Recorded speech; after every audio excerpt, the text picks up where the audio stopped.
أعوذ بالله من الشيطان الرجيم. بسم الله الرحمن الرحيم.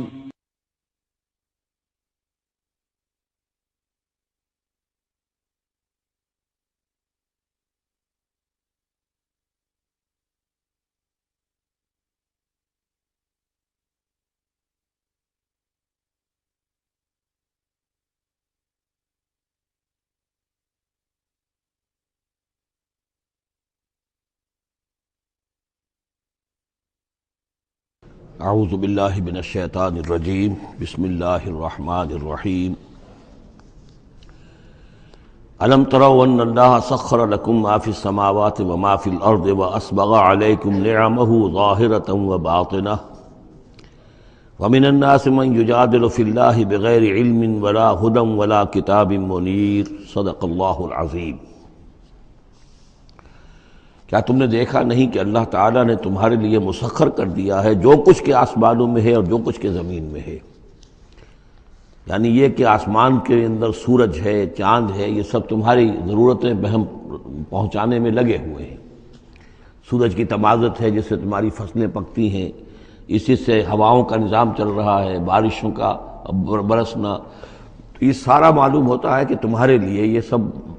بستر بچھایا ہے اللہ نے اور ساری تمہاری ضرورتیں پوری کی ہیں۔ وَأَسْبَغَ عَلَيْكُمْ نِعَمَهُ، اور اس نے تم پر اپنی ساری نعمتیں مکمل کر دی ہیں، پوری کر دی ہیں۔ ظاہرۃ وباطنۃ، یہ نعمتیں ظاہری بھی ہیں باطنی بھی ہیں،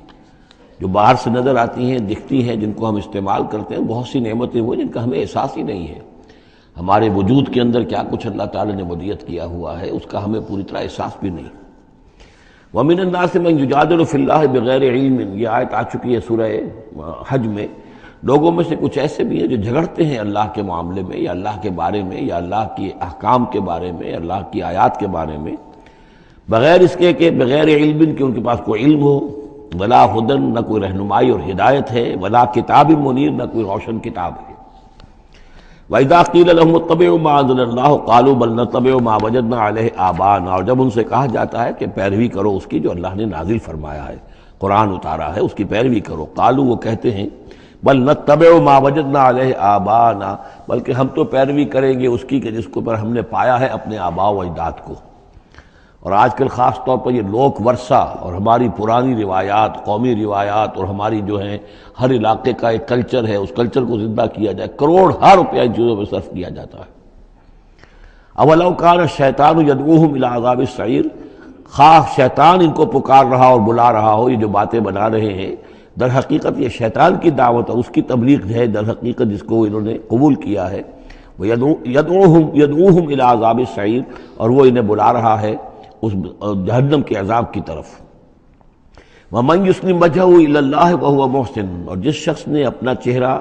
اللہ کے سامنے جھکا دیا، تابع فرمان کر دیا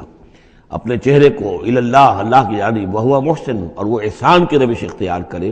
فَقَدِ اسْتَمْسَكَ بِالْعُرْوَةِ الْوُثْقَىٰ، تو اس نے تو مضبوط تھام لیا ہے، مضبوط کنڈے کو، اس کا ہاتھ پڑ گیا ہے۔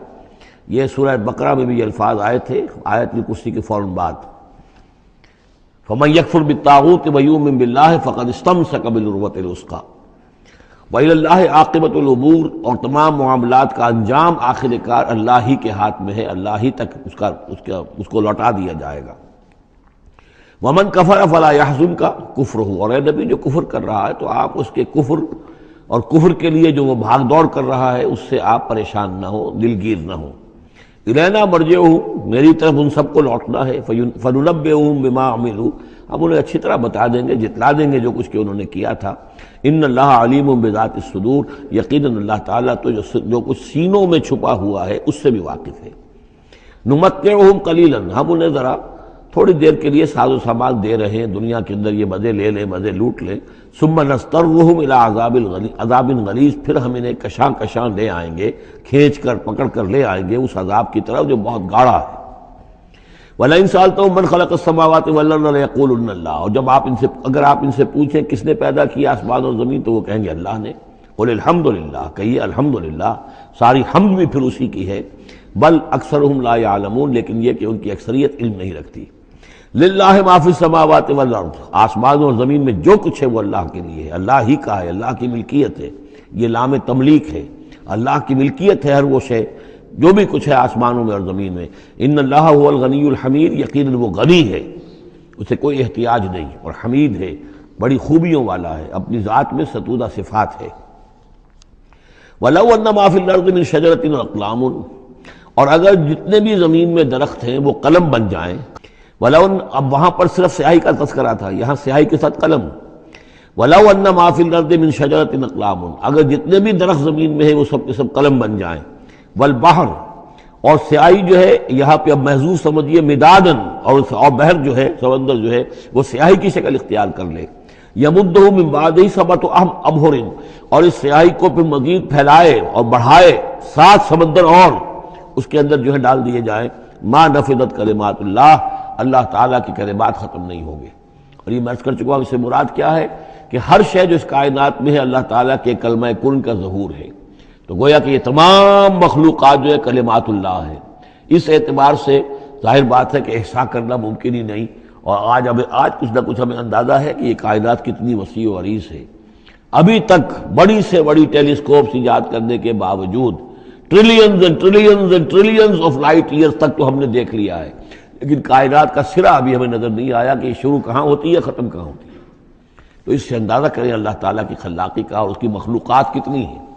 تو وہ جتنے بھی کلمات کن ہیں، اگر ان کو لکھنے کے لیے تمام جو ہے زمین کے درخت وہ قلم بن جائیں، اور تمام سمندر جو ہیں وہ سیاہی بن جائیں، اور 7 سمندر اور بھی اس میں ایڈ کر دیے جائیں، تب بھی یہ کہ اللہ کے کلمات ختم نہیں ہوں گے۔ ان اللہ عزیز الحکیم، یقیناً اللہ تعالیٰ زبردست ہے، حکمت والا۔ اب ادھر تو اس میں تو اللہ تعالیٰ کی تخلیق کی وسعت اور عظمت کا تذکرہ ہو گیا، اب اس کا جو اس کے انتظام کا معاملہ، اس کی تدبیر جو ہے، اس میں کس قدر یسر ہے، کتنی آسانی ہے، کتنی سہولت ہے اس کے لیے۔ یعنی اس کائنات کو، جیسے کہ سورہ بقرہ میں آیت الکرسی میں بھی آیا تھا، وَلَا يَئُودُهُ حِفْظُهُمَا، یہ آسمانوں اور زمین کی حفاظت اس پر کوئی بھاری نہیں ہے، مشکل نہیں ہے، اس کو جو ہے اس کے تھامنے میں، اس کے چلانے میں کوئی اس کے لیے یہ کام بوجھل نہیں ہے، وزنی نہیں ہے۔ وَلَا يَئُودُهُ حِفْظُهُمَا وَهُوَ الْعَلِيُّ الْعَظِيمُ، تو اسی کو یہاں فرمایا ما خلقکم ولا بعثکم الا کنفس واحدہ، تم سب کو پیدا کرنا اور تم سب کو دوبارہ پیدا کر لینا اللہ تعالیٰ کے لیے ایسے ہی جیسے ایک نفس کا پیدا کر دینا، اللہ کے لیے یہ اتنا یسیر ہے۔ ان اللہ سمیع بصیر، یقیناً اللہ تعالیٰ سمیع ہے اور بصیر ہے۔ تو گویا کہ ایک ہے اللہ کی تخلیق کی وسعت و عظمت، وہ تو کلمات الہی، اور ایک ہے اللہ تعالیٰ پر یہ کتنا ہلکا ہے، اہون علیہ، یہ اس کے لیے بہت آسان ہے، یسر اور سہولت اللہ تعالیٰ اس کے انتظام کو اور اس کو جو لے کر چل رہا ہے وہ اس پر بھاری نہیں۔ الم تری ان اللہ یولج اللیل فی النہار، کیا تم دیکھتے نہیں کہ اللہ تعالیٰ رات کو پرو لاتا ہے دن میں، ویولج النہار فی اللیل، اور دن کو پرو لاتا ہے رات میں۔ اب یہ ایک تو اس کا مفہوم یہ ہو سکتا ہے کہ جیسے ایک ڈوری ہے، اور اس ڈوری کے اندر اگر آپ نے دانے ڈالے ہوئے تسبیح میں، ایک سیاہ ہے ایک سفید ہے، ایک سیاہ ایک سفید ہے، تو سیاہ کے بعد سفید، سفید کے بعد سیاہ، یہ تو آتا چلا جائے گا۔ ایک یہ ہے کہ کبھی دن بڑھتا ہے اور رات گھٹتی ہے، گویا کہ دن جو ہے رات میں داخل ہو رہا ہے، کبھی رات بڑھنے لگتی ہے دن گھٹنے لگتا ہے، گویا کہ دن جو ہے وہ رات کو انکروچ کر رہا ہے، رات کے حصے کو گویا کہ اس نے قبضے میں کر لے لیا ہے۔ تو اس طریقے سے اللہ تعالیٰ پھرو دیتا ہے رات کو دن میں، دن کو رات میں۔ وَسَخَّرَ الشَّمْسَ وَالْقَمَرَ، اور اس نے مسخر کر دیا ہے سورج کو اور چاند کو، كُلٌّ يَجْرِي إِلَىٰ أَجَلٍ مُّسَمًّى، یہ سب کے سب چل رہے ہیں ایک وقت معین تک کے لیے۔ وَأَنَّ اللَّهَ بِمَا تَعْمَلُونَ خَبِيرٌ، اور یقیناً اللہ تعالیٰ جو کچھ کہ تم کر رہے اس سے باخبر ہے۔ ذَلِكَ بِأَنَّ اللَّهَ هُوَ الْحَقُّ، یہ اس لیے کہ اللہ حق ہے۔ وَأَنَّ مَا يَدْعُونَ مِن دُونِهِ الْبَاطِلُ، اور یہ کہ جس کو یہ پکار رہے ہیں اللہ کے سوا وہ سب باطل ہیں، ان کی کوئی حقیقت ہی نہیں۔ باطل اس کو کہتے ہیں جو نظر تو آئے ہو نہ، کوئی حقیقت اس کی نہ ہو، جیسے سراب، پانی نظر آتا ہے لیکن پانی ہے نہیں۔ وَأَنَّ اللَّهَ هُوَ الْعَلِيُّ الْكَبِيرُ، اور یقیناً اللہ تعالیٰ ہی ہے سب سے بلند و بالا اور سب سے بڑا اور عظمت والا۔ أَلَمْ تَرَ أَنَّ الْفُلْكَ تَجْرِي فِي الْبَحْرِ بِنِعْمَتِ اللَّهِ لِيُرِيَكُم مِّنْ آيَاتِهِ، کیا تم دیکھتے نہیں کہ کشتیاں چلتی ہیں سمندر میں یا دریا میں اللہ کی نعمتوں کو لے کر؟ ظاہر بات ہے ٹرانسپورٹ جو ہوتی تھی پہلے بہت بڑی، وہ سمندروں میں کشتیوں سے، دریاؤں میں بھی۔ لِيُرِيَكُم مِّنْ آيَاتِهِ، تاکہ وہ تمہیں دکھائے اپنی آیات میں سے۔ ان فی ذلک لآیات لکل صبار شکور، یقیناً اس میں آیات ہیں، لیکن کس کے لیے؟ ان سب لوگوں کے لیے جو صبر کرنے والے ہیں، شکر کرنے والے ہیں۔ صبار یہ بھی مبالغے کا صیغہ ہے، فعال کے وزن پر، بہت صبر کرنے والا۔ شکور فعول کے وزن پر ہے، بہت زیادہ شکر کرنے والا۔ وَإِذَا غَشِيَهُم مَّوْجٌ كَالظُّلَلِ، اور جب یہ کبھی سمندر میں ہوتے ہیں اور ان کے اوپر ایک موج چڑھتی ہے اور ڈھانپ لیتی ہے انہیں جیسے کہ بادل ہوں، ایسی موج آ رہی ہے کہ گویا کہ وہ تمہارے اوپر سے گزر جائے گی۔ دعوا اللہ مخلصین لہ الدین، تو وہ پکارنے لگتے ہیں اللہ کو اسی کے لیے اپنی اطاعت کو خالص کرتے ہوئے۔ فلما نجاہم من البر، اور جب اللہ انہیں نجات دے کر لے آتا ہے خشکی پر، فمنہم مقتصد، تو ان میں سے کچھ وہ لوگ ہیں کہ جو بیچ کی چال پر چلتے ہیں، یعنی یہ کہ اکثر و بیشتر جو ہیں وہ پھر شرک کی راہ اختیار کر لیتے ہیں۔ وما یجحد بآیاتنا الا کل ختار کفور، اور ہماری آیات کا انکار نہیں کرتے مگر وہی جو قول کے جھوٹے ہیں اور ناشکر ہیں۔ یا ایھا الناس اتقوا ربکم واخشوا یوما، اے لوگو اپنے رب کا تقوی اختیار کرو اور ڈرو اس دن سے، لا یجزی والد عن ولدہ، جس دن کوئی والد اپنے بیٹے سے کسی شے کو دور نہیں کر سکے گا، بچا نہیں سکے گا کسی بھی چیز سے، ولا مولود هو جاز عن والدہ شیئا، اور نہ ہی بیٹا جو ہے وہ اپنے باپ سے کوئی شے دور کر سکے گا، کوئی کسی کے کام نہیں آئے گا، نہ باپ بیٹے کے نہ بیٹا باپ کے، تو باقی سارے رشتے جو ہیں وہ تو اس کے بعد ثانوی ہیں۔ ان وعد اللہ حق، یہاں وہ آیت بھی یاد آ گئی ہوگی آپ کو، یا بنی اسرائیل اذکروا نعمتی التی انعمت علیکم انی فضلتکم علی العالمین واتقوا یوما لا تجزی نفس عن نفس شیئا ولا یقبل منها شفاعۃ ولا یؤخذ منها عدل ولا هم ینصرون۔ یا ایھا الناس اتقوا ربکم واخشوا یوما لا یجزی والد عن ولدہ ولا مولود هو جاز عن والدہ شیئا ان وعد اللہ حق، اللہ کا وعدہ سچا ہے، شدنی ہے، اٹل ہے، ہو کر رہے گا، قیامت آ کر رہے گی، جزا و سزا ہو کر رہے گی۔ فلا تغرنکم الحیات الدنیا، تو دیکھو تمہیں نہ دھوکے میں ڈال دے یہ دنیا کی زندگی، تم اسی کے اوپر ریجھ جاؤ، اسی میں مگن ہو جاؤ، اسی میں گم ہو جاؤ، تو گویا کہ یہ تمہارے لیے پھر دھوکے کی ٹٹی بن گئی کہ اصل زندگی سے تمہیں جو ہے ذہناً جو ہے اس نے غافل کر دیا۔ ولا یغرنکم باللہ الغرور، اور دیکھنا وہ دھوکے باز تمہیں اللہ تعالیٰ کی شان غفاری کے حوالے سے دھوکہ نہ دے۔ یہ شیطان آ کر یہ بھی کہتا ہے کہ اللہ تو بڑا غفار ہے، تم نے کیا کیا، کچھ چھوٹے سے گناہ تھوڑے سے کیے، اللہ کی مغفرت تو بہت وسیع ہے، خامخواہ کاہے کو گھبراتے ہو، کاہے کو توبہ کرتے ہو۔ تو یہ جو ہے اللہ کی رحیمی، اللہ کی شان غفاری کا حوالے سے دھوکے میں دینا انسان کو۔ ولا یغرنکم باللہ الغرور ان اللہ عندہ علم الساعہ، اللہ ہی ہے کہ جس کے پاس ہے قیامت کا علم کہ قیامت کب آئے گی۔ ساعہ اور قیامہ، اس کے فرق کو ذہن میں رکھیے۔ گھڑی وہ معین گھڑی جب کہ زلزلہ ہوگا اور یہ اجرام سماویہ جو ہیں وہ ایک دوسرے سے ٹکرائیں گے اور پہاڑ جو ہیں روئی کے گالوں، یہ ساعہ ہے جس میں کہ ہلاکت ہوگی دنیا کی آخری۔ اور پھر باعث بعد الموت کے بعد جو دن آنا ہے وہ قیامہ ہے۔ قیام کہتے ہیں کھڑے ہونے کو، اس دن کھڑے ہوں گے لوگ اور حاضر ہوں گے اپنے رب کے حضور میں۔ تو عام طور پر ہم قیامت کا لفظ جب بولتے ہیں تو ساعت کی جگہ پر بولتے ہیں۔ قرآن کی جو پرٹیکولر اپنی ٹرمینالوجی ہے اس میں یہ ساعہ ہے،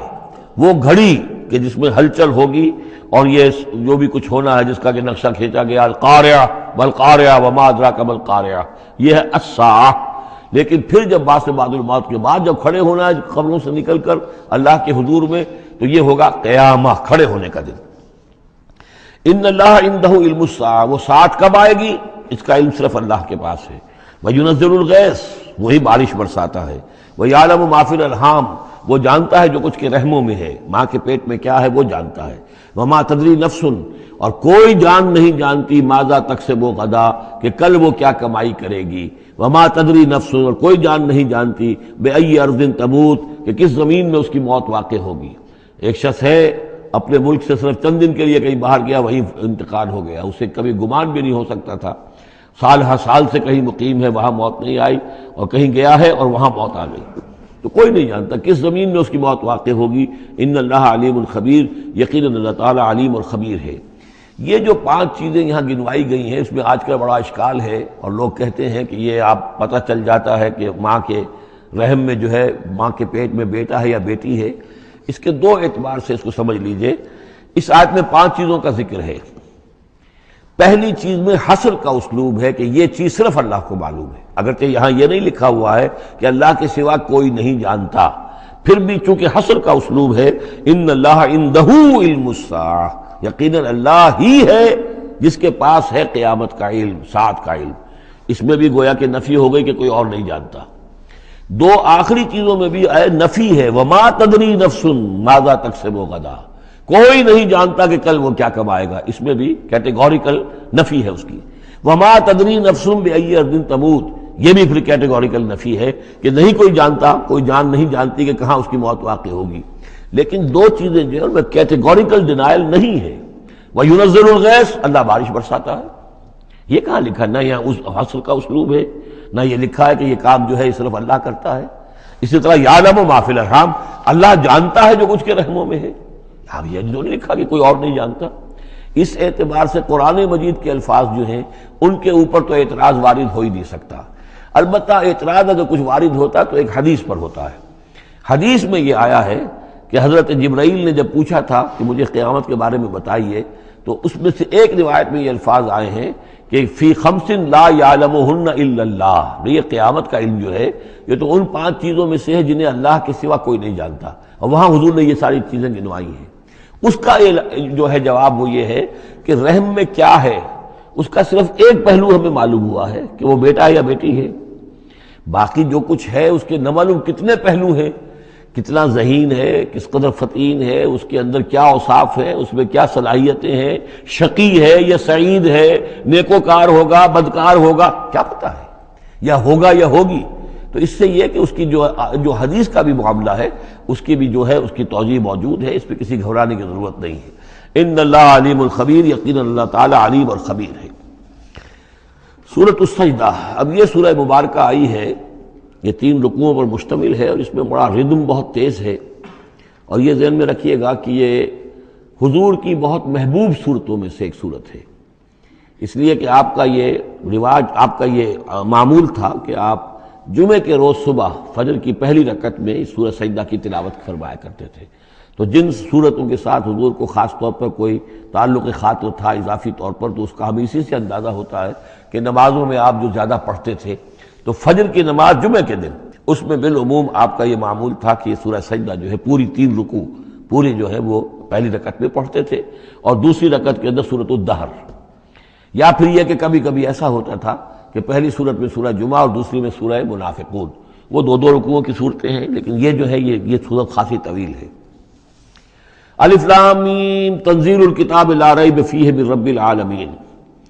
اس کتاب کا اتارا جانا ہے کہ جس میں کوئی شک نہیں، کوئی فریب نہیں، رب العالمین کی طرف سے ہے۔ ام یقولون افتراہ، کیا یہ کہتے ہیں کہ یہ محمد نے خود گھڑ لی ہے صلی اللہ علیہ وسلم، خود لکھ لی ہے؟ بل هو الحق من ربک، نہیں، یہ الحق ہے تیرے رب کی طرف سے۔ لتنذر قوما ما اتاہم من نذیر، تاکہ خبردار کر دیں آپ اے نبی اس قوم کو کہ جس کے پاس کوئی نبی پہلے نہیں آیا، کوئی خبردار کرنے والا نہیں آیا۔ حضرت اسماعیل سے لے کر اور حضرت محمد تک بڑے طویل عرصے تک کوئی نبی اس نسل میں نہیں آیا، اس قوم میں نہیں آیا۔ لعلہم یہتدون، آپ خبردار کریں انہیں شاید تاکہ وہ ہدایت پائیں، شاید کہ وہ ہدایت پائیں، تاکہ وہ ہدایت پائیں۔ اللہ الذی خلق السماوات والارض وما بینہما فی 6 ایام، اللہ وہ ہے کہ جس نے پیدا کیا آسمانوں کو اور زمین کو اور جو کچھ ان دونوں کے مابین ہے 6 دنوں میں۔ ثم استوى علی العرش، پھر وہ متمکن ہو گیا تخت حکومت پر، تخت پر۔ ما لکم من دونہ من ولی، نہیں ہے تمہارے لیے اس کے مقابلے میں من ولی ولا شفیع، یہاں دون کا لفظ جو ہے مقابلے میں، اس کے خلاف، یعنی جب کہ وہ پکڑے تمہیں سزا دینا چاہے تو اس کے اس فیصلے کے کوئی آڑے نہیں آ سکتا، نہ کوئی ولی اور نہ کوئی شفیع۔ افلا تتذکرون، تو کیا تم تذکر نہیں کرتے، سمجھتے نہیں ہو، عقل سے کام نہیں لیتے؟ یدبر الامر من السماء الى الارض، وہ تدبیر کرتا ہے امر کی آسمان سے زمین کی طرف۔ ظاہر بات ہے کہ اللہ تعالیٰ کے جو فیصلے ہوتے ہیں، اور اس میں ایک تو ہے 1000 سال کا ایک نقشہ ہے جو اللہ بناتا ہے، پلاننگ ہے، جو اللہ کا ایک دن ہے، لیکن یہ کہ ہمارے حساب سے جو 1 سال ہے اس کے لیے بھی جو لیلۃ القدر آتی ہے وہ در حقیقت وہ اس سال کا بجٹ سیشن ہے کہ اس 100,000 سال میں سے اس سال کے اندر کیا کیا ہونا ہے۔ تو اس طریقے سے اللہ تعالیٰ کا جو عالمی حکومت کا نظام ہے اس میں اس طریقے کی پلاننگ ہے۔ یدبر الامر من السماء الى الارض، وہ تدبیر کرتا ہے اپنے امر کی آسمان سے زمین کی طرف، فرشتے اترتے ہیں احکام کو لے کر کہ اب یہ کام یہاں پر ہونے ہیں، یہ امپلیمنٹیشن ہونی ہے۔ ثم یعرج الیہ، پھر وہ چڑھتا ہے اس کی جانب. جب یہ کام ہو گئے تو رپورٹیں جو ہیں وہ اللہ تعالیٰ کی جناب میں پھر پیش ہونے کے لیے جا رہی ہیں. فی یومن، اور یہ سارا معاملہ ہے ایک دن میں، مقدارہ الف سنۃ مما تعدون، جس کی مقدار ہے تمہارے حساب سے جو تم گنتی کرتے ہو تو 1000 برس. اب یہ سورہ حج میں بھی یہ آیت آ چکی ہے، ان یومن عند ربک کالف سنۃ مما تعدون، تیرے رب کا ایک دن جو ہے وہ تمہارے حساب کے 1000 سال کے برابر ہے. اور یہاں پر بھی یہ آ گیا کہ یہ تدبیر امر کے سلسلے میں اس کائنات میں جو بھی اللہ تعالیٰ کا فیصلہ ہوتا ہے تو وہ ہر 1000 سال کے لیے اس کا ایک نقشہ بن جاتا ہے. ذالک عالم الغیب والشہادۃ، وہ ہستی ہے جاننے والی ہر چھپی چیز کی اور ہر سامنے کی چیز کی. العزیز، جو زبردست ہے، الرحیم، رحم فرمانے والی ہے. الذی احسن کل شیء، جس نے کہ جو شے بنائی، کل شیء خلقہ، جو شے بھی اس نے بنائی بہت خوبصورت بنائی، بہت عمدہ بنائی. اس کی خلقت میں کوئی نقص تم نہیں دکھا سکتے، کہیں کوئی کوتاہی نہیں دکھا سکتے. وبدأ خلق الانسان من طین، اور انسان کی تخلیق کا آغاز کیا گارے سے.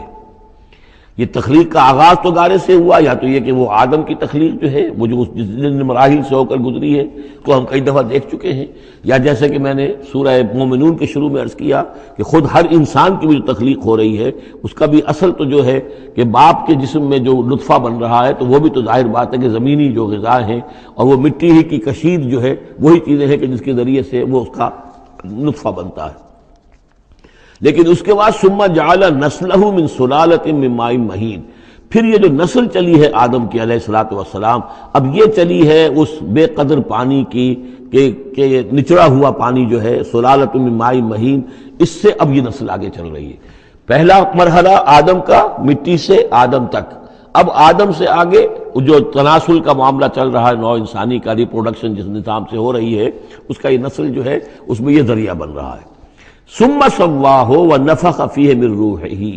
اب یہاں ثم جو آ رہا ہے گویا کہ نسل انسانی میں سے جو بھی کوئی ایک بچہ جو ہے اس کو اللہ تعالیٰ اس کی نوک پلک سنوار دیتا ہے، ونفخ فیہ من روحہ، اور اس میں پھر پھونکتا ہے اپنی روح میں سے. یہ میں عرض کر چکا ہوں کہ یہ حدیث نبوی سے جو بڑی پختہ حدیث ہے حضرت عبداللہ ابن مسعود رضی اللہ تعالیٰ عنہ سے، اس میں یہ ہے کہ 40 دن نطفے کی شکل ہے، 40 دن مضغہ ہے، بلکہ درمیان میں علقہ ہے، اور پھر 120 دن کے بعد اللہ تعالیٰ فرشتے کو بھیجتا ہے جو اس میں روح پھونکتا ہے. وَنَفَخَ فِيهِ مِن رُوحِهِ وَجَعَلَ لَكُمُ السَّمْعَ وَالْأَبْصَارَ وَالْأَفْئِدَةَ، اور اس نے تمہارے لیے بنا دی ہے کان بھی اور آنکھیں بھی، اور تمہیں عقل بھی دی ہے یا دل بھی، جو بھی چاہے کہہ لیں، اس لیے کہ دل کی بھی ایک عقل ہے اور ایک عقل حیوانی ہے. قَلِيلًا مَا تَشْكُرُونَ، بہت ہی کم ہے جو شکر تم کرتے ہو. وَقَالُوا إِذَا ضَلَلْنَا فِي الْأَرْضِ أَإِنَّا لَفِي خَلْقٍ جَدِيدٍ، اور یہ کہتے ہیں کہ جب ہم زمین میں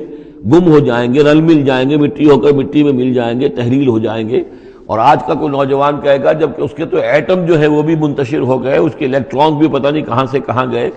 اب اسی کے جسم سے کھاد بن گئی ہے، وہ اس کا جسم کھاد بن گیا ہے، اور وہ کھاد جو ہے وہ پلانٹس کے اندر آ گئی ہے، اور وہ پلانٹس جو ہیں وہ بکری نے کھا لیے ہیں، اور بکری سے کہاں پہنچ گئے، کیسے جمع ہوں گے اس کے اجزاء. وَقَالُوا إِذَا ضَلَلْنَا فِي الْأَرْضِ، جب ہم زمین کے اندر گم ہو جائیں گے، کھوئے جائیں گے، أَإِنَّا لَفِي خَلْقٍ جَدِيدٍ، کیا پھر ہمیں ایک نئی تخلیق جو ہے عطا ہو جائے گی. بل ہم بلقاء ربہم کافرون، حقیقت میں یہ اپنے رب کی ملاقات کا انکار کر رہے ہیں، کیونکہ انہیں معلوم ہے کہ ان کے کرتوت کیا ہیں. ظاہر بات ہے جس کے دل کے اندر اللہ کے لیے خلوص اور محبت ہے اور دل را بدل رہیس، تو اسے یہ بھی یقین ہوگا میرا پروردگار بھی مجھ پر شفقت فرمائے گا، رحم فرمائے گا. آپ اگر مخلص ہیں اللہ کے ساتھ تو اللہ تعالیٰ کی طرف سے بھی رحمت کی امید ہوگی، تو پھر تو انسان ملنا چاہے گا. یہ لوگ انکار کرنا چاہتے ہیں اللہ سے ملاقات کا، اعتراض یہ کر رہے ہیں کیسے ہو سکتا ہے، کیسے پیدا ہو سکتے ہیں. حالانکہ بے وقوف یہ دیکھیں کہ اگر تمہیں وہ پہلی مرتبہ پیدا کر سکتا ہے تو دوبارہ پیدا کرنا کیسے مشکل ہوگا. تو تمہیں پہلے بھی پیدا کیا، زمین ہی سے اجزاء آئے ہیں، سارے ایٹمز وہیں سے آئے ہیں، وہیں سے ہو کر تمہارے وجود جو ہے وہ بنا ہے.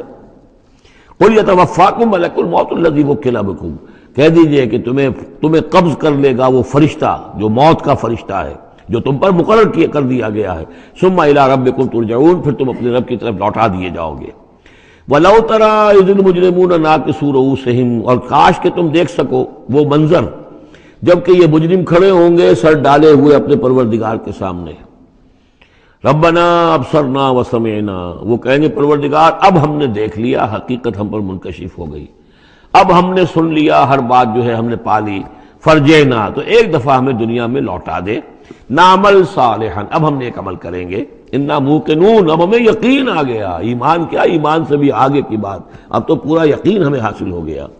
وَلَوْ شِئْنَا لَآتَيْنَا كُلَّ نَفْسٍ هُدَاهَا، اگر اسی طرح ہم نے ہدایت دینی ہوتی پردے اٹھا کر تو دنیا ہی میں ہم سب کو جو ہے ہدایت دے دیتے۔ اب فائدہ جو ہے، اب ایمان لانے کا کوئی فائدہ نہیں ہے، اب تو جزا کا وقت ہے، یہ اب وہ امتحان کا وقت ختم ہو چکا۔ وَلَوْ شِئْنَا لَآتَيْنَا كُلَّ نَفْسٍ هُدَاهَا وَلَكِنْ حَقَّ الْقَوْلُ مِنِّي، لیکن میری طرف سے تو یہ میرا فیصلہ جو ہے یہ ثابت ہو چکا ہے، پختہ ہے، صادر ہو چکا ہے، لَأَمْلَأَنَّ جَهَنَّمَ مِنَ الْجِنَّةِ وَالنَّاسِ أَجْمَعِينَ، کہ میں جہنمی تو میں نے بنائی ہے نا، آخر اس کے لیے بھی مجھے ایندھن چاہیے، تو اب تو یہ کہ تم لوگ اس کا ایندھن بنو گے، اب تو میں جنات اور انسان جو بھی تھے، جو باغی تھے ہمارے، اب ان کو اس جہنم کے اندر جھونک کر رہیں گے۔ فَذُوقُوا بِمَا نَسِيتُمْ لِقَاءَ يَوْمِكُمْ هَذَا، اب چکھو ذرا مزہ اس چیز کا جو تم نے آج کے دن کی ملاقات کا انکار کیا یا اسے نظر انداز کیے رکھا، انا نسیناکم، ہم نے بھی اب تمہیں نظر انداز کر دیا، اب ہم سے بات نہ کرو، لا تکلمون، اب ہم مجھ سے بات نہ کرو، وذوقوا عذاب الخلد بما کنتم تعملون، اور جو کچھ تم کرتے رہے اس کی پاداش میں اب ہمیشگی والا عذاب چکھو۔ انما یؤمن بآیاتنا الذین اذا ذکروا بها، میری ایمان رکھنے والے تو ہماری آیات پر وہ لوگ ہیں کہ جب انہیں ہماری آیات کے ذریعے سے تذکیر کی جاتی ہے، نصیحت کی جاتی ہے، انہیں سنائی جاتی ہے، خروا سجدا، وہ سجدے میں گر پڑتے ہیں، وسبحوا بحمد ربہم، اور وہ اپنے پروردگار کی حمد کے ساتھ تسبیح کرتے ہیں، وہم لا یستکبرون، اور وہ گھمنڈ نہیں کرتے، تکبر نہیں کرتے۔ یہ آیت سجدہ ہے۔ تتجافی جنوبہم عن المضاجع، رات کے اوقات میں ان کے پہلو بستروں سے دور رہتے ہیں، علیحدہ رہتے ہیں، رات کو یبیتون لربہم سجدا وقیاما، ایک تو وہ شخص ہے کہ ساری رات پڑا سوتا رہتا ہے، اور ایک وہ ہے کہ جو وقفے سے اٹھتا ہے، اللہ کو یاد کرتا ہے، کبھی کھڑا ہے، کبھی سجدہ کر رہا ہے۔ تو ان کے پہلو جو ہیں وہ ان کے بستروں سے علیحدہ رہتے ہیں، یدعون ربہم خوفا وطمعا، اپنے رب کو پکارتے رہتے ہیں، دعا کرتے رہتے ہیں اپنے رب سے، خوف کے ساتھ بھی اور طمع کے ساتھ بھی، انہیں امید بھی ہوتی ہے، لالچ بھی ہوتا ہے کہ اللہ تعالیٰ رحم فرمائے، مغفرت فرمائے، لیکن ڈر بھی رہتا ہے کہ کہیں ہماری پکڑ نہ ہو جائے۔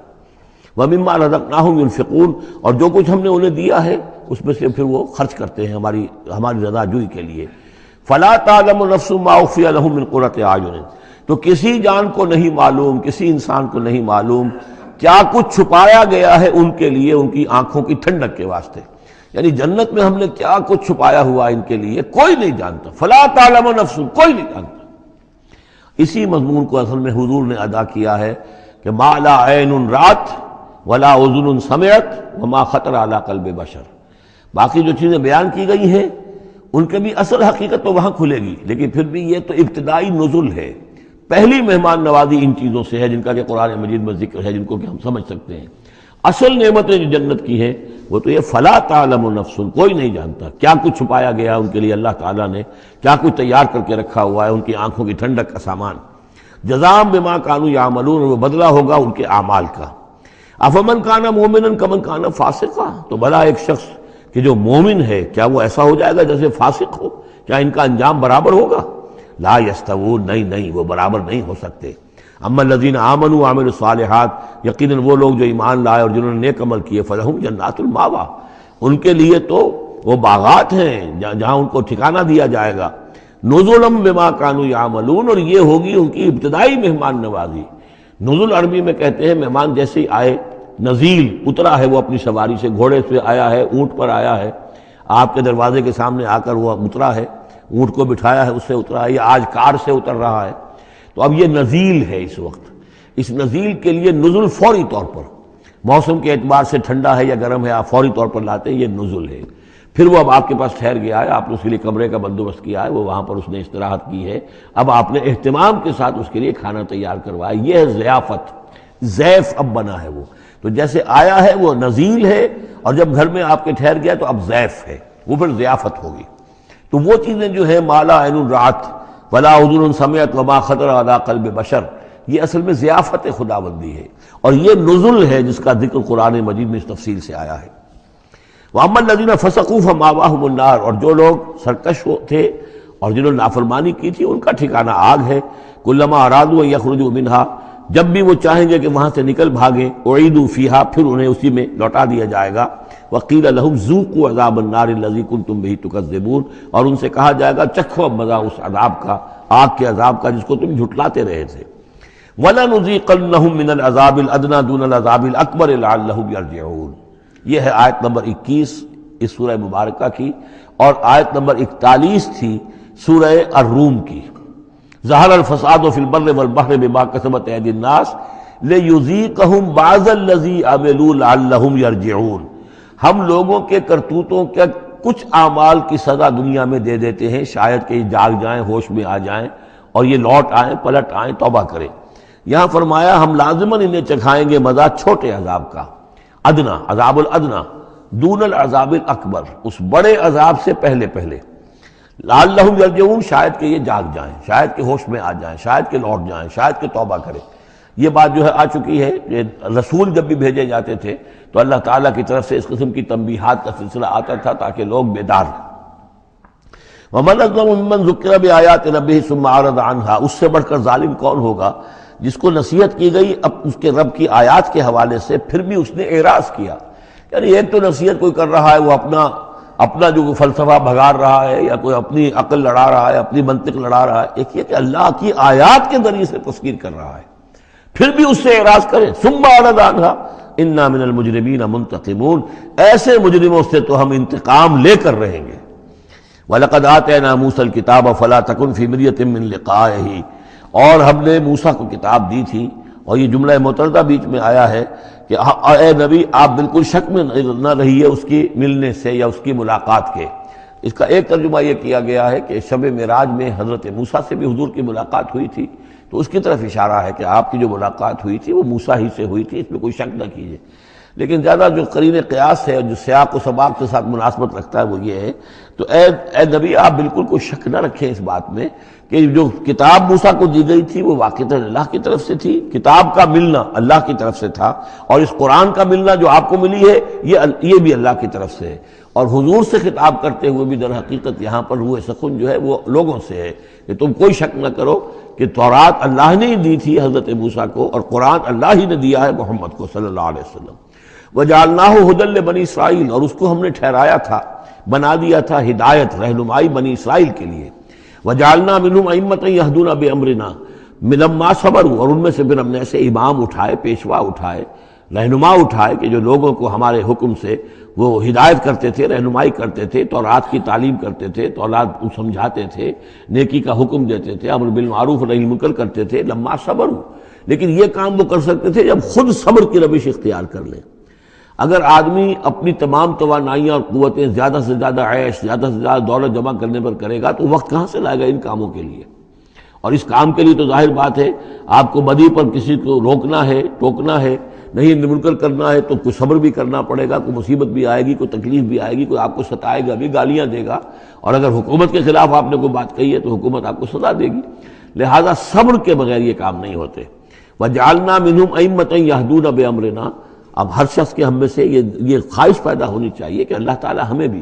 اگر بنی اسرائیل میں سے اللہ تعالیٰ نے بہت سے لوگ ایسے اٹھا دیے جن کی یہ تعریف کی جا رہی ہے، جعلنا منہم ائمۃ یہدون بامرنا لما صبروا، اللہ تعالیٰ ہمیں توفیق دے کہ ہم بھی اس امت مسلمہ میں اسی کام کے کرنے والے بن جائیں تاکہ لوگوں کو خیر کی طرف بلائیں، حق کی طرف دعوت دیں، لیکن اس کے لیے اپنے لیے صبر اختیار کرنا ضروری ہے۔ کم سے کم اپنا جو ہے اسٹینڈرڈ آف لیونگ رکھیں تاکہ یہ کہ ہم اپنا وقت سپیئر کر سکیں، جس کو تبلیغی بھائی کہتے ہیں تفریغ الاوقات، اوقات فارغ نہیں کریں گے اپنے، سارا وقت تو لگا ہوا ہے آپ پیسہ کمانے میں، اس لیے کہ اس کے ایک خاص قسم کا معیار زندگی بنا لیا ہے، اور اس کو مینٹین کرنے کے لیے اب جتنا کچھ آپ کو چاہیے اب دن رات ایک کریں گے تو آپ اپنے اس معیار زندگی کو مینٹین کر سکتے ہیں۔ گویا کہ اب ہم اس معیار زندگی کو پوج رہے ہیں، ہمارے پاس اب وقت ہی نہیں ہے، صلاحیت کہاں لگائیں، کس وقت میں لگائیں، کیا کام کریں۔ لیکن صبر کی روش ہوگی اور پھر قرآن مجید کے ساتھ وہ تعلق ہوگا تو پھر انشاءاللہ تعالیٰ اللہ تعالیٰ نے انسان میں بڑی صلاحیتیں رکھی ہیں، بڑی قوتیں رکھی ہیں، مسجود ملائک بنایا ہے، اللہ کے کریشن کا کلائمیکس ہے یہ، تو اللہ تعالیٰ کی یوں سمجھیے کہ تخلیق کا نقطہ عروج ہے، تو اس کے اندر صلاحیتیں ہیں۔ آدمی ارادہ کر لے، ہمت کرے، فیصلہ کر لے تو پھر یہ کہ اللہ تعالیٰ جو ہے اس کے لیے راستے کھول دیتا ہے۔ وَجَعَلْنَا مِنْهُمْ أَئِمَّةً يَهْدُونَ بِأَمْرِنَا لَمَّا صَبَرُوا وَكَانُوا بِآيَاتِنَا يُوقِنُونَ۔ ایک تو یہ کہ صبر کریں اور ہماری آیات کے اوپر پورا یقین ہو۔ إِنَّ رَبَّكَ هُوَ يَفْصِلُ بَيْنَهُمْ يَوْمَ الْقِيَامَةِ فِيمَا كَانُوا فِيهِ يَخْتَلِفُونَ۔ یقیناً آپ کا رب فیصلہ کرے گا ان کے مابین قیامت کے دن ان تمام چیزوں میں جن میں یہ اختلاف کر رہے تھے۔ أَوَلَمْ يَهْدِ لَهُمْ كَمَا أَهْلَكْنَا مِنْ قَبْلِهِمْ مِنَ الْقُرُونِ يَمْشُونَ فِي مَسَاكِنِهِمْ۔ کیا ان کے لیے یہ بات کافی نہیں ہوئی ان کی رہنمائی کے لیے، ان کو سبق دکھانے کے لیے کہ ان سے پہلے ہم نے کتنی ہی بستیوں کو اور کتنی ہی نسلوں کو جو ہے ہلاک کیا ہے، کہ وہ جو پھرتے تھے اپنی انہی مساکن میں، اپنے شہروں میں، اور ایک مفہوم یہ کہ جن میں اب یہ پھر رہے ہیں، یہ جاتے ہیں اور سمود کی بستیوں کے پاس سے گزرتے ہیں۔ خبر آئی ہے کہ کچھ برطانوی سیاست جو ہے وہ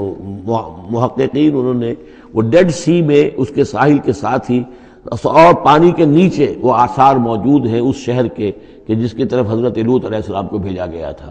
تو خبر میں یہ ہے کہ قرآن اور تورات کی جو بات ہے اس کی تصدیق ہو گئی ہے، لیکن وہ بستی جو ہے پہلے بھی میرا گمان یہی تھا کہ وہ جو ہے اصل میں سمندر کے اندر آ چکی ہے، اور شاید اسی لیے ڈیڈ سی اس کا نام ہو کہ پورے شہر جو ہیں بڑے ہوئے وہ اس کے اندر دھنس گئے ہیں، اور گویا کہ سب کے سب اسی کے اندر جو ہے ان کی قبر بن گئی ہے، وہ پانی کی قبر کے اندر وہ دفن ہوئے ہیں۔ بہرحال یہ تمام چیزیں جو ہیں تم پھرتے ہو، آتے ہو، جاتے ہو، انہی لوگوں کے مساکن کے اندر تم پھر رہے ہو۔ ان فی ذلک لآیات فلا یسمعون، اس میں یقیناً نشانیاں ہیں، تو کیا تم عقل سے کام نہیں لیتے، سنتے نہیں ہو؟ اولم یروا انا نسوق الماء الی الارض الجرز، کیا انہوں نے دیکھا نہیں کہ ہم پانی کو ہانک کر لے جاتے ہیں ایک ایسی زمین کی طرف جو چٹیل پڑی ہے، بے آب و گیا ہے۔ فنخرج به زرعا تاکل منه انعامهم وانفسهم، پھر ہم اس کے ذریعے سے اس پانی میں کھیتی اگا دیتے ہیں کہ جس میں سے کھاتے ہیں ان کے مویشی بھی اور خود یہ بھی۔ افلا یبصرون، تو کیا یہ دیکھتے نہیں ہیں؟ وَيَقُولُونَ مَتَىٰ هَٰذَا الْفَتْحُ إِن كُنتُمْ صَادِقِينَ، اور وہ یہ کہتے ہیں کب ہوگا یہ فیصلہ، اگر تم سچے ہو تو بتاؤ اے مسلمانوں، یہ قیامت یا عذاب یہ کب آئے گا؟ قُلْ يَوْمَ الْفَتْحِ لَا يَنفَعُ الَّذِينَ كَفَرُوا إِيمَانُهُمْ، کہہ دیجئے وہ جو فیصلے کا دن ہوگا پھر اس دن کافروں کا ایمان لانا ان کے لیے ہرگز مفید نہیں ہوگا۔ ایمان لانا غیب میں اب، جبکہ وہ حقائق جو ہیں وہ غیب کے پردے میں چھپے ہوئے ہیں، تب وہ مفید ہے، لیکن جب فیصلہ ہو جائے گا اور جب تمام حقائق جو ہیں وہ نگاہوں کے سامنے آ جائیں گے، یوم الفتح لا ينفع الذین کفروا ایمانہم ولا هم ینظرون، اور پھر انہیں کوئی مہلت نہیں ملے گی کہ اب وہ کوئی توبہ کر لیں یا کوئی اپنی اصلاح کر لیں۔ فاعرض عنہم، تو اے نبی آپ ان سے اعراض فرمائیے، ان سے درگزر کیجئے، ان کی باتوں پر زیادہ نہ جائیے۔ منتظر انہم منتظرون، آپ بھی انتظار کیجئے اور یہ بھی انتظار کر رہے ہیں۔ اب اس کے بعد آ گئی ہے سورہ احزاب، 8 سورتیں مکی اب ختم ہو گئی، سورۃ الفرقان، سورۃ الشعراء، سورۃ النمل، سورۃ القصص، پھر سورۃ العنکبوت، سورۃ الروم، سورۃ لقمان اور سورۃ السجدہ۔ اب یہ سورت ہے واحد، اور یہ نوٹ کر لیجیے اچھی طرح، اس کا جوڑا ہے سورہ نور کے جو ہم پڑھ چکے ہیں۔ پہلے 14 سورتوں کے بعد ایک سورت آئی مدنی، سورہ نور، اب 8 مکی سورتوں کے بعد ایک سورت آئی ہے، یہ سورہ احزاب، اور اتنی گہری مناسبت ان کے مضامین میں، معاشرتی احکام، زمانہ نزول کے اعتبار سے یہ 1 سال پہلے نازل ہوئی ہے سورہ نور سے۔ یہ سن 5 زمانہ نزول ہے، وہ سن 6 زمانہ نزول ہے۔ چنانچہ جو معاشرتی احکام آئے ہیں ان میں بھی آپ کو یہ ترتیب ملے گی کہ پردے کے ابتدائی احکام اس صورت میں آئے ہیں، اور پردے کے ابتدائی احکام سے مراد کیا ہے؟ گھر سے باہر نکلتے ہوئے عورت کو کیا کرنا ہے، مسلمان عورت کو کیا کرنا ہے، گھر سے باہر کا پردہ کیا ہے۔ لیکن گھر کے اندر جو پردہ ہے، سطر ہے اس کا ذکر جو ہے وہ یہ سورہ نور کے اندر تھا جو ہم پڑھ چکے ہیں۔ اس کے محرم کون کون ہیں، گھر میں کون آ سکتا ہے، باقی سب جو ہے نامحرم۔ وہ گھروں میں ہمارا جو نظام بنا تھا کہ بیٹھک باہر ہوتی تھی، جو بھی مہمان آیا ہے، کوئی آیا باہر ٹھہرے گا، اندر نہیں جائے گا۔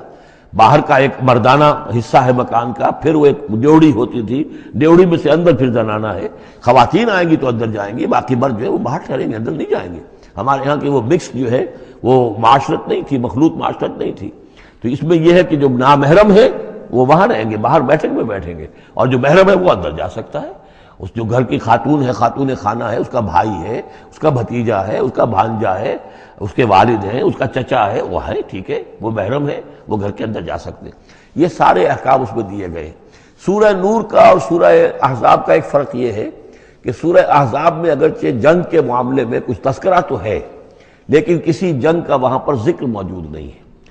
خلافت قائم کرنے کا معاملہ ہے، وہ آیا ہے کہ خلافت اب قائم ہوگی، لیکن خلافت کے قیام کے لیے جو اصل ٹرننگ پوائنٹ تھا وہ جنگ احزاب تھی، غزوہ احزاب، اس کا ذکر جو ہے وہ سورہ احزاب میں ہے۔ تو اس طریقے سے یہ دونوں صورتیں باہم بہت ہی ایک دوسرے سے مشابہ ہیں، اور جیسا کہ میں نے عرض کیا تھا آیت نمبر 35 وہاں کی عظیم ترین آیت ہے، اللہ نور السماوات والارض مثل نورہ کمشکات فیہا مصباح المصباح فی زجاجہ، یہ جو آیت ہے پوری وہ عظیم ترین آیت ہے ایمان کی حقیقت پر۔ اور ٹھیک 35ویں آیت اس صورت کے اندر ہے کہ جب وہ ایمان حقیقی دل میں پیدا ہو جاتا ہے تو انسان کی شخصیت میں کیا اوصاف پیدا ہوتے ہیں۔ وہ 10 اوصاف مردوں اور عورتوں کے ذمن میں دوہرا کر آئے ہیں، وہ اس سورہ مبارکہ میں نمبر 35 آیت وہی ہے۔ اس میں ایک خاص بات نوٹ کیجئے کہ اگرچہ اس کے جو 2 رکوع ہیں، دوسرا اور تیسرا، وہ ایک ہے اپنے مضمون میں، اور اس کے اندر غزوہ احزاب کا تذکرہ ہے۔ پہلا رکوع جو ہے وہ پھر چوتھے کے ساتھ جا کر ملے گا، جیسے کہ ہم نے دیکھا تھا سورہ توبہ کے اندر بھی کہ پہلا رکوع پھر چوتھے کے ساتھ جا کر ملتا تھا، اس کے مضامین جو ہے اس کے ساتھ ملتے تھے۔ درمیان میں جو ہے 2 رکوع آ گئے تھے کہ جو 1 سال پہلے نازل ہوئے، جو کہ یعنی فتح مکہ سے پہلے نازل ہوئے، لیکن اس کے بعد وہ جو نازل ہوئے ہیں سن 9 کے اندر، اس کے اندر جو ہے وہ پہلا رکوع کی 6 آیات اور اس کے بعد پھر چوتھا اور 5واں رکوع ہے۔ بالکل وہی آپ کو ترتیب یہاں ملے گی،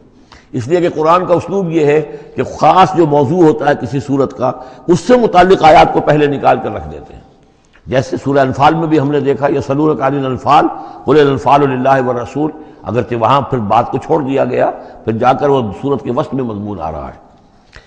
اس میں ایک خاص جو مضمون آیا ہے وہ یہ ہے کہ حضور صلی اللہ علیہ وسلم نے جو شادی کی حضرت زینب سے رضی اللہ تعالی عنہا، حالانکہ حضرت زینب جو ہے اس سے پہلے حضور ہی کی فرمائش پر ان کی شادی کی گئی تھی حضرت زید ابن حارثہ سے۔ زید ابن حارثہ رضی اللہ تعالیٰ عنہ حضور کے غلام تھے، اور حضور نے انہیں آزاد کر کے اپنا بیٹا بنا لیا تھا، تو محبت بہت تھی حضور کو حضرت زید ابن حارثہ سے۔ لیکن یہ ہے کہ ایک تو منہ بولا بیٹے کی کا قرآن میں نفی آ گئی کہ منہ بولے بیٹے کی کوئی حیثیت نہیں ہے، اسلام میں اس کی کوئی قانونی اور شریعت کے اندر اس کا کوئی مقام نہیں، بیٹا تو وہی ہے کہ جو آپ کے صلب سے ہے۔ دوسرے یہ کہ اب منہ بولے بیٹے کی بیوی جب حضرت زید نے طلاق دی تو آیا منہ بولے بیٹے کی بیوی سے کوئی شخص جو ہے وہ نکاح کر سکتا ہے؟ کیا وہ محرمات عبدیہ میں سے ہے؟ تو عرب میں رواج یہ تھا کہ چونکہ وہ منہ بولے بیٹے کو بھی سمجھتے تھے کہ جیسے اصلی بیٹا ہے، تو جیسے یہ کہ جو سلبی بیٹا ہے اس کی بیوی سے اگر اس نے طلاق دے دی ہو یا فرض کیجئے بیٹا فوت ہو گیا ہو، تب بھی یہ ہے کہ اس کی جو بیوی ہے بیوہ ہے یا مطلقہ ہے اس سے وہ شخص شادی نہیں کر سکتا، شوہر جو فوت ہو گیا ہے یا جس نے طلاق دی اس کا باپ۔ تو یہاں پر اس پہ بڑا طوفان اٹھا، بلکہ یہ کہ حضور کو خود اندیشہ تھا۔ حضور نے ایک طرح سے کہہ کے بہت کہہ سن کر حضرت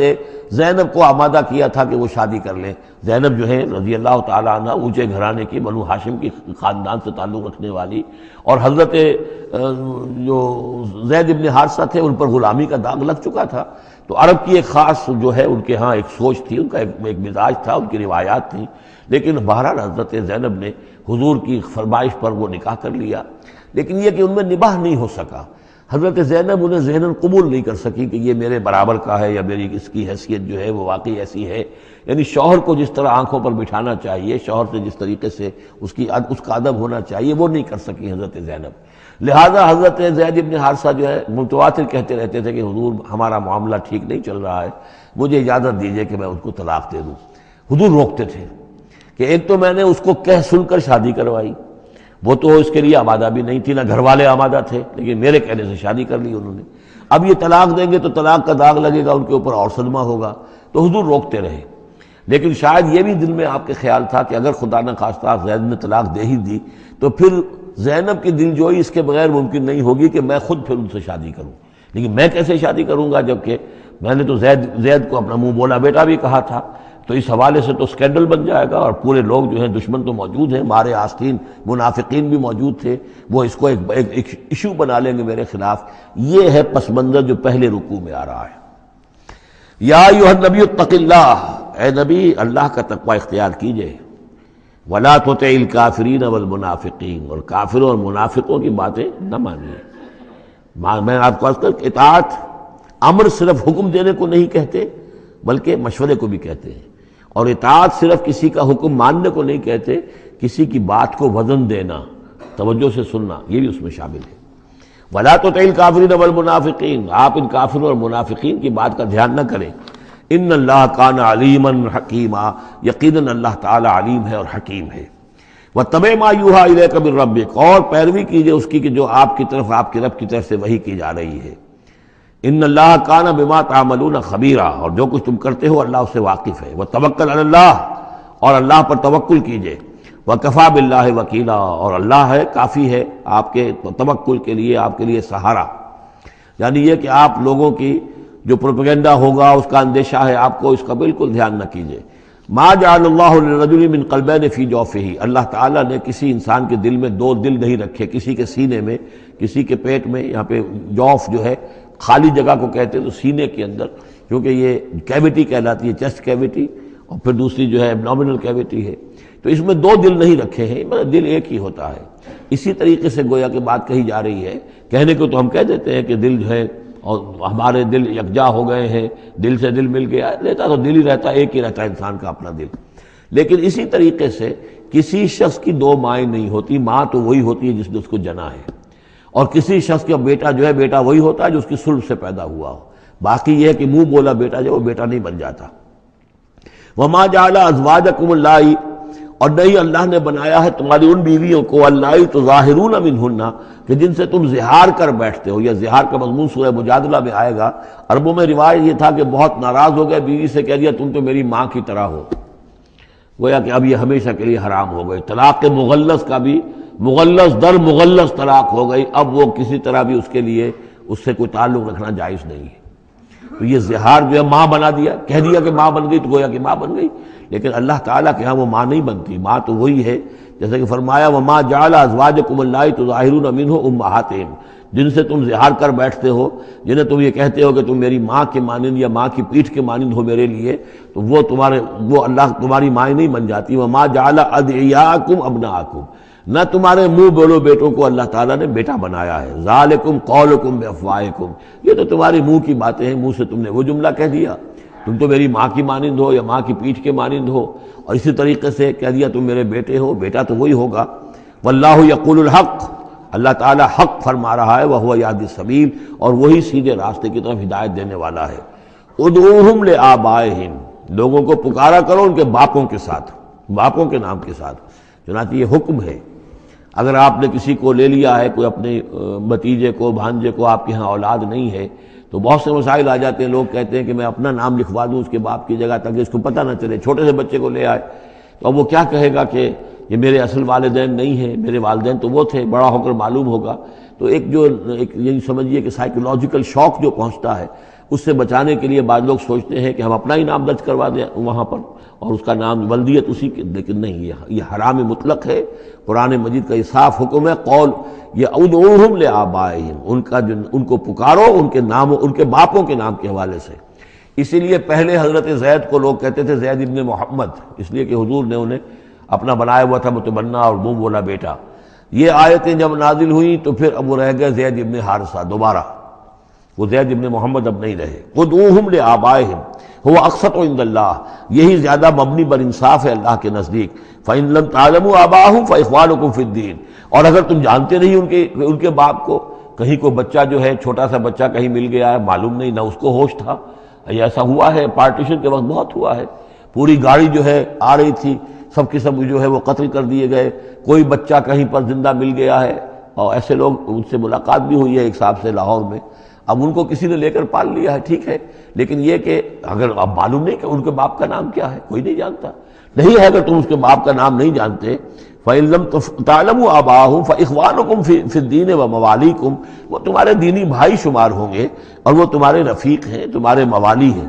وَلَيْسَ عَلَيْكُمْ جُنَاحٌ فِيمَا أَخْطَأْتُمْ بِهِ، لیکن جو کچھ تم سے اب تک کوئی غلطی ہو گئی ہے یا غلطی ہو جائے تو اللہ تعالیٰ تمہیں پکڑے گا نہیں۔ وَلَكِن مَا تَعَمَّدَتْ قُلُوبُكُمْ، لیکن جو بھی کچھ تم اپنے دلوں سے پورے ارادے کے ساتھ کرو گے تو اس پر یقیناً اللہ تعالیٰ جو ہے حساب لے گا۔ وَكَانَ اللَّهُ غَفُورًا رَحِيمًا، اور یقیناً اللہ غفور الرحیم ہے، بخشنے والا اور مہربان۔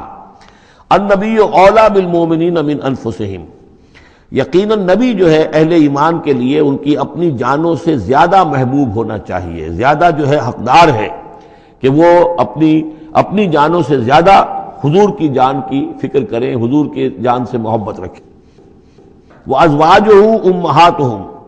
اس میں یہ ہے کہ یہاں پر یوں سمجھیے کہ گویا کہ محذوف یہ ہے کہ وَهُوَ أَبٌّ لَهُمْ، یعنی حضور جو ہے رسول جو ہے وہ ان کے لیے بمنزلہ باپ ہے۔ اس کے لیے ایک حدیث بھی موجود ہے کہ میرا مقام تم سب کے والد کی حیثیت سے، جیسے کہ فرمایا گیا ازواجہ امہاتہم، ابھی آ رہا ہے کہ اس کی جو بیویاں ہیں نبی کی وہ تمام مسلمانوں کی مائیں ہیں۔ اسی لیے ہم ام المومنین حضرت عائشہ، ام المومنین حضرت خدیجہ الکبریٰ، ام المومنین حضرت صفیہ، تو یہ تمام جو ہے صفیہ ہیں، تو یہ سب کی سب جو ہے ام المومنین ہیں۔ تو النبی اولیٰ بالمومنین من انفسہم وہو اب لہم، ان کے لیے باپ کے درجے میں ہے۔ بلکہ یہ کہ یہ بعض جو ابتدائی قاری تھے وہ تو اس کے ساتھ پڑھتے بھی تھے اس کو، وازواجہ امہاتہم، اور اس کی بیویاں جو ہیں وہ ان کی ماؤں کا درجہ رکھتی ہیں۔ وَأُولُو الْأَرْحَامِ بَعْضُهُمْ أَوْلَىٰ بِبَعْضٍ فِي کتاب اللہ۔ باقی یہ ہے کہ جو رحمی رشتے ہیں، جو سگے بہن بھائی ہیں، رحمی جن کے رشتے ہیں، وہ اللہ کی کتاب میں، شریعت میں وہ ایک دوسرے سے قریب تر ہیں۔ یہ الفاظ آ چکے ہیں سورہ انفال کی بھی آخری آیت کہ یہ اپنے بھائیوں کے ساتھ جو بھی بھلا سلوک کرو۔ انصاری اور مہاجر بھائی بن گئے تھے، انہوں نے اپنی زندگی میں اپنے گھر تقسیم کر دیے یا اپنی دکانیں تقسیم کر دی، وہ ٹھیک ہے۔ زندگی میں جو بھی تم چاہو، الا ان تفعلوا الی اولیاءکم، تم اپنے بندوں کے ساتھ جو خیر بھی کرنا چاہو اپنے بھائیوں اور دوستوں کے ساتھ کرو، لیکن وراثت میں ظاہر بات ہے منہ بولے بھائی کا کوئی حصہ نہیں، منہ بولا بیٹے کا کوئی حصہ نہیں۔ اور وہ جو بنا دیے گئے تھے انصاری اور مہاجر آپس میں بھائی بھائی، وہ بھائی چارہ جو ہے وہ بھی وراثت کے اندر نہیں چلے گا۔ وراثت جو ہے وہ تو جو اصل رحمی رشتے ہیں انہی میں ہے۔ وَأُولُو الْأَرْحَامِ بَعْضُهُمْ أَوْلَىٰ بِبَعْضٍ فِي کتاب اللہ مِنَ الْمُؤْمِنِينَ وَالْمُہاجِرِينَ، اہل ایمان اور مہاجرین، ان سب کا معاملہ یہی ہے۔ اِلَّا أَن تَفْعَلُوا إِلَىٰ أَوْلِيَائِكُمْ مَعْرُوفًا، ہاں تم اپنے دوستوں کے ساتھ کوئی نیک سلوک کرو، بھلائی کرو، ان کو کچھ اپنے زندگی کے اندر تم اگر کچھ ہبہ کرنا چاہتے ہو ہبہ کر سکتے ہو، یہ سارے کام ہو سکتے ہیں، لیکن قانون اور شریعت اور وراثت اس میں ان کا کوئی حصہ نہیں۔ کان ذالک فی الکتاب مستورا، یہ تمام چیزیں جو ہے کتاب میں پہلے سے لکھی ہوئی ہیں۔ اس لیے بھی کہ یہ چیزیں جو آ چکی ہیں، اول تو یہ کہ تورات میں بھی ہوں گی، لیکن سورہ نساء میں بھی یہ باتیں آ چکی ہیں، اسی طریقے سے سورہ انفال میں بھی آ چکی ہیں۔ وَإِذْ أَخَذْنَا مِنَ النَّبِيِّينَ مِيثَاقَهُمْ، اور ذرا یاد کرو جب کہ ہم نے لیا تھا انبیاء سے ایک میثاق۔ یہ آل عمران میں ہم پڑھ چکے ہیں، 81 اور 82 نمبر 81 82 آیات ہیں یہ، اس میں ہم نے میثاق لیا تھا، میثاق النبیین، وَمِنْکَ وَمِن نوح، آپ سے بھی لیا تھا اور نوح سے بھی لیا تھا، وَإِبْرَاهِيمَ وَمُوسَىٰ وَعِیسَىٰ ابْنَ مریم، اور ابراہیم سے اور موسیٰ سے اور عیسیٰ ابن مریم سے، وَأَخَذْنَا مِنْهُمْ مِيثَاقًا غَلِيظًا، اور ان سب سے ہم نے بڑا گہرا قول و قرار لیا تھا، میثاق لیا تھا۔ یہ ذکر ہو چکا ہے سورہ آل عمران میں۔ اور یہاں بھی نوٹ کیجئے، اگر ہم یہ نہ مانیں کہ یہ ارواح کا معاملہ ایک علیحدہ وجود ہے اور یہ پہلے پیدا کر دیے گئے تھے، تو میثاق کب لیا گیا؟ ان سب کو کیسے جمع کیا گیا؟ وہ تو ایک میثاق الست جو ہے تمام ارواح سے لیا گیا، الست بربکم۔ پھر ان میں سے جو وہ تھے جنہیں نبوت ملنے والی تھی، روح محمدی بھی موجود تھی اور روح ابراہیم بھی تھی، روح عیسیٰ بھی تھی، یہ ساری ارواح تھی، ان سے پھر ایک ایڈیشنل جو میثاق لیا گیا، وہ ظاہر بات ہے کہ جب تک کہ آپ روحانی وجود کا علیحدہ سے ہونا اس کو تسلیم نہیں کرتے، تو قرآن مجید کے یہ سارے مضامین جو ہیں پھر کہیں گے استعارہ ہے، تو استعارہ رہ جائے گا، پھر کوئی حقیقت ثابت نہیں رہے گی۔ لِيَسْأَلَ الصَّادِقِينَ عَنْ صِدْقِهِمْ، تاکہ اللہ تعالیٰ پوچھ لے سچوں سے ان کے سچ کے بارے میں، اور گویا کہ آگے محذوف ہے وَالْكَاذِبِينَ مِنْ كِذْبِهِمْ، اور جو جھوٹے ہیں ان سے ان کے جھوٹ کے بارے میں سوال کر لے، تاکہ اللہ تعالیٰ پوری طرح پوچھ گچھ کر لے سچوں سے ان کے سچ کے بارے میں۔ وَعَدَّ لِلْكَافِرِينَ عَذَابًا أَلِيمًا، اور یقیناً اس نے کافروں کے لیے ایک بہت دردناک عذاب تیار کیا ہوا ہے۔ یہ پہلا رکوع یہاں پر ختم ہو گیا، یہ 8 آیات کا ہے۔ اس کے بعد اب یہ مضمون چلے گا 2 رکوعوں کے بعد چل کر،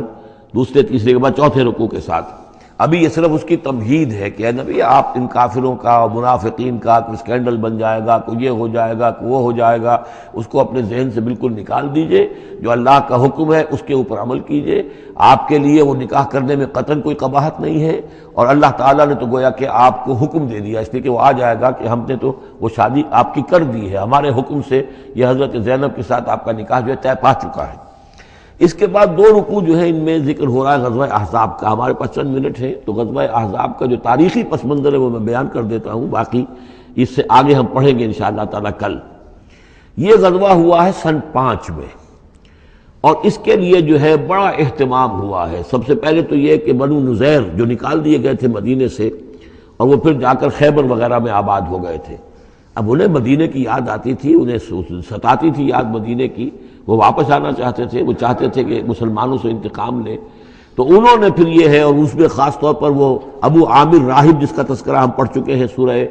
توبہ کے اندر، انہوں نے جو ہے بڑی محنت کر کے ایک طرف قریش کو آمادہ کیا کہ وہ حملہ کریں،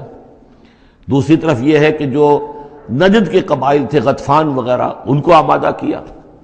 تو یہ ایک گویا سمجھیے کہ متحدہ محاذ بن کر ایک گرینڈ آرمی جو ہے وہ آئی، 12,000 کی فوج، جو عرب میں یوں سمجھیے کہ یہ کوئی انہونی سی بات تھی کہ کوئی اتنی بھی قوت، وہ شمال سے بھی آئے، جنوب سے بھی آئے، اور مغرب سے بھی آئے، مشرق سے بھی آئے۔ اس کا نقشہ تو بعد میں جب ہم پڑھیں گے تو کھل جائے گا۔ اب انہوں نے آ کر گھیر لیا مدینے کو، محاصرہ کر کے پڑ گئے۔ اتنی بڑی فوج حضور کے پاس کل اس وقت جو تعداد بنتی تھی 3,000 کی تھی مدینے کے اندر، جن میں کہ منافقین بھی تھے، اور دوسری یہ کہ عقب میں وہ بنو قریظہ بھی موجود تھے، ایک قبیلہ بڑے طاقتور قبیلہ تھا، بڑا قبیلہ تھا، ان کی گڑھیاں تھیں، ان کے قلعے تھے، وہ موجود تھے۔ اب پیچھے وہ موجود ہیں، اندیشہ ہے کہ کہیں وہ غداری کریں، جیسے کہ اس سے پہلے بنو قینقاع نے کی یا بنو نذیر نے کی، اس وقت وہ غداری کریں گے، اور اس کی خبریں بھی مل گئی تھی کہ سلسلہ جنبانی ہو چکا ہے اور باہر سے وہ لشکر آ گیا ہے۔ دو طرف مدینے کے حرات ہیں، چٹانیں ہیں لاوے کی، سیاہ پتھر ہیں اور چکنے ہیں، ان کے اوپر نہ اونٹ چل سکتا ہے اور نہ گھوڑا دوڑ سکتا ہے۔ تو وہ جو حرات ہیں مدینے کے دو طرف، وہ تو گویا کہ ایک اللہ تعالیٰ کی طرف سے ایک نیچرل پروٹیکشن جو ہے مدینہ کو ملی ہوئی ہے۔ اب دو طرف جو رہ گئے تو اس میں پیچھے تھے یہ عقب میں جو ہے یہ بنو قریظہ کی گڑھیاں تھیں، اور سامنے کا علاقہ تھا کہ جہاں سے لشکر آ کر جو ہے انہوں نے جو حملہ کرنا تھا۔ تو پھر حضرت سلمان فارسی کے مشورے پر جب یہ مشورہ کیا حضور نے کہ اب اس طرح کیا کیا جائے، اتنا بڑی فوج آ گئی ہے، تو انہوں نے پھر بتایا کہ ہمارے ہاں یہ ایران میں یہ رواج ہے کہ جب اس طرح کی سچویشن ہو تو کھلے میدان میں جا کر لڑنے کی بجائے ہم خندق کھود لیتے ہیں، تاکہ اس خندق کے اندر سے ہو کر پھر یہ ہے کہ جو بھی چھلانگ مار کے آئے گا خندق میں سے اس کو عبور کر کے آئے گا تو ان کے ساتھ مقابلہ کرنا آسان ہے، ایک ایک کر کے آئیں گے، 10 آئیں گے، ایک دم پورا لشکر جو ہے دوڑ کر جو ہے کیولری ان کی جو ہے گھوڑے دوڑا کر تو نہیں آ سکتے۔ تو اس حوالے سے پھر خندق کھودی گئی، بہت ہی یعنی رسد کم تھا، فاقے لوگوں کو ہو رہے تھے، 2 3 دن کے کھانے کو کچھ نہیں ملا، سردی شدید تھی۔ اس موسم میں پھر طے ہوا کہ خندق کھودو، تو مسلمان خندق بھی کھود رہے تھے، اور اسی دوران یہ خبر بھی مل گئی کہ بنو قریظہ بھی بغاوت پر اور بدعہدی پر آمادہ ہیں۔ یعنی ہر اعتبار سے یہ سمجھ لیجئے کہ اللہ تعالیٰ نے اہل ایمان کے صبر اور امتحان کے لیے ایک بہت ہی سخت خوفناک صورت پیدا کر دی۔ اگرچہ اس کے بعد ہوا کیا، اس میں یہ ہے کہ ایک حضرت نعیم تھے ابو مسعود الاشجعی، نعیم بن ابن مسعود اشجعی، انہوں نے ایک بڑی تدبیر کی، حضور سے آ کر اجازت بھی دی۔ اشجعی قبیلے کے تھے، وہ باہر کے تھے، مدینے کے نہیں تھے، کہ حضور اگر آپ مجھے اجازت دیں تو میں ان کے مابین کچھ آپس میں بد اعتمادی پیدا کر دوں۔ بنو قریظہ کے پاس گئے کہ دیکھو تم یہاں رہتے ہو، یہ تو باہر سے آئے ہیں، فرض کریں چلیے آپ یہ سمجھتے ہیں کہ وہ جیت جائیں گے اور محمد اور ان کے ساتھیوں کو تم ختم کر لو گے، لیکن یہ بھی سوچو کہ اگر برعکس ہو گیا 10%، 20%، 30%، کوئی امکان ہے کہ نہیں؟ تو تم کیا کرو گے؟ تمہیں تو یہاں رہنا ہے، پھر محمد کے ساتھ پھر تمہارا معاملہ ہوگا، اور ہو سکتا ہے کہ وہ چھوڑ کر چلے جائیں پھر۔ تو تم ایسے کرو کہ ان سے مانگو کہ کچھ لوگ ہاسٹیجز تمہیں دیں اپنے، تاکہ ان کو یقین یہ رہے، تمہیں یقین رہے کہ وہ اپنے وعدے سے پھریں گے نہیں، جو بھی وعدہ انہوں نے کیا ہے تمہارے ساتھ مدد کرنے کا، اور تمہارا جو اندر سے تم مسلمانوں پر حملہ کرو گے تو جو کچھ بھی ان کے وعدے وہ پورے کریں گے۔ انہوں نے کہا بات تو ٹھیک ہے، یہ نعیم جو کہہ رہا ہے یہ بات صحیح ہے۔ تو انہوں نے وہ مطالبہ کیا ان سے، قریش سے، اور وہ جو لشکر باہر پڑے ہوئے تھے 12,000 کے، کہ آپ اپنے کچھ آدمی ہمارے پاس بھیجیے تاکہ ہمیں اعتماد رہے، ہمارے پاس وہ رہیں گے ہاسٹیجز کی حیثیت سے، کہ ہمیں یقین رہے کہ آپ اپنی بات پوری کریں گے۔ ادھر سے جا کے ان سے کہا کہ وہ تم ان کے اوپر کیسے اعتماد کر رہے، وہ تو تمہارے اوپر اعتماد ہی نہیں کرتے، تم سے آدمی مانگ رہے ہیں۔ اور اس طریقے سے ان کے مابین جو ہے وہ ایک فرکشن پیدا کر دی، بد اعتمادی پیدا کر دی۔ ایک تو یہ تدبیر ہوئی، دوسرے یہ کہ سب سارے امتحان پورا ہو گیا اور دودھ کا دودھ پانی کا پانی جدا ہو گیا، اہل ایمان بھی ثابت ہو گئے، ثابت قدم یہ لوگ ہیں، اور منافقین کا بھی جو خبث باطن تھا ان کی زبانوں پر آ گیا، اور معلوم ہو گیا کہ ان کے دلوں کے اندر نفاق ہے۔ پھر اللہ تعالیٰ نے ایک تیز آندھی بھیجی، وہ آندھی ایسی آئی، جھکڑ ایسا آیا کہ وہ لشکر جو تھا اس کے خیمے اڑ گئے، جہاں دیگیں چڑھی ہوئی تھی چولہوں کے اوپر آگ لگ گئی، اور اس سے ایک افراتفری پیدا ہوئی، جس کے نتیجے میں وہ لشکر انہوں نے وہاں سے کیمپ اٹھایا اور چلے گئے۔ باقاعدہ کوئی بڑی لڑائی کی کوئی شکل پیدا ہی نہیں ہوئی، لیکن اللہ نے بس امتحان جو ہے ایک شریر مسلمانوں کا لے لیا۔ اب اس کے بارے میں انشاءاللہ تعالی کل ہم اس کا مطالعہ کریں گے۔ بارک اللہ لی و لکم فی القرآن العظیم و نفعنی و ایاکم بالآیات